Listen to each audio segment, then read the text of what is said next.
It's 7:36 now. Time to find out what's happening on Capitol Hill. How about a little healthcare reform with your Wheaties?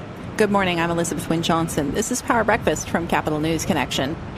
I do a lot of walking. I do miles worth of walking, just back and forth between House office buildings, the Capitol itself, the Senate on the other side, and then the Senate office buildings clear across. It's miles every day. Miles. Power Breakfast is a jolt of political caffeine every morning. In 2 minutes of sound-rich investigation, you find out everything you need to know about what Congress is going to do today in the day forward. There is no typical day.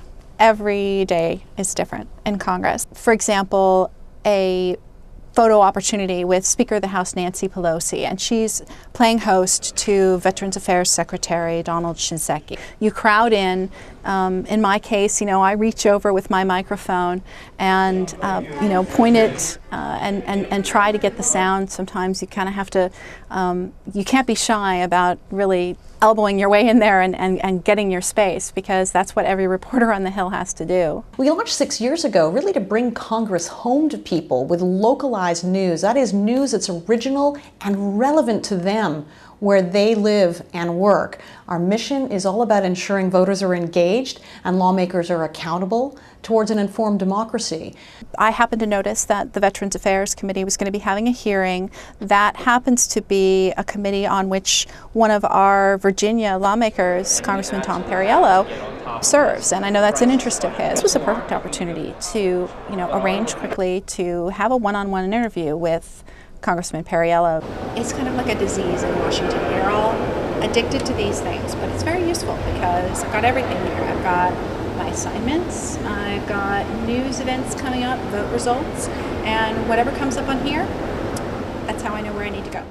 Our philosophy is, this place is a little inscrutable sometimes, and Power Breakfast is really about pulling back the curtain and offering that little peek inside, look at the gears.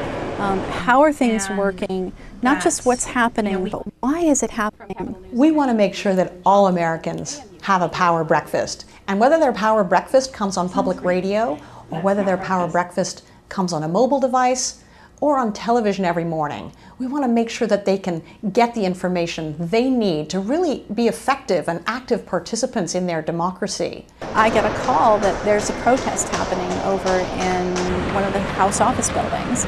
So I trucked over there, and it's probably about a half-mile walk by the time you get from the Senate side of the Capitol all the way over to the House office buildings. But I got myself over there, and sure enough, there's really quite a significant protest happening outside the office of Virginia Congressman Rick Boucher, relating to his work on the energy and climate change bill, just happening right now.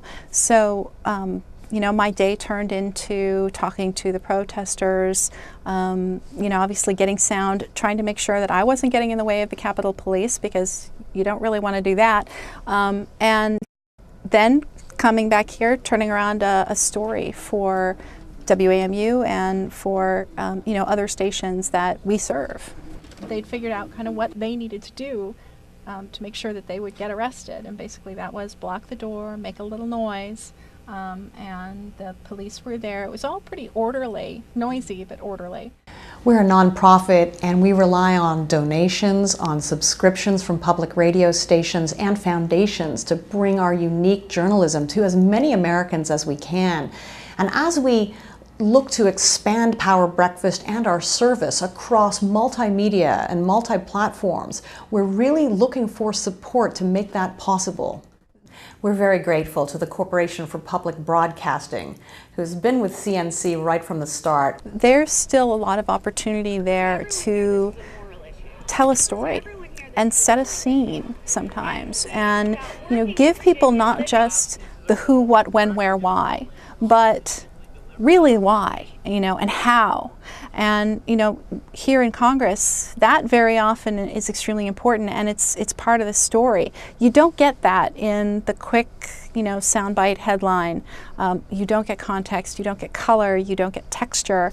That's what we try to bring to our coverage of the Capitol, and not just color and texture, but color and texture that means something to the people who are listening where they are. Reporters like Elizabeth do a magnificent service, really, for our democracy. She is running through the corridors and committee rooms of Capitol Hill, gathering original material every day, not just the floor feeds, but asking original questions, asking questions on behalf of people who aren't here, who can't ask those questions.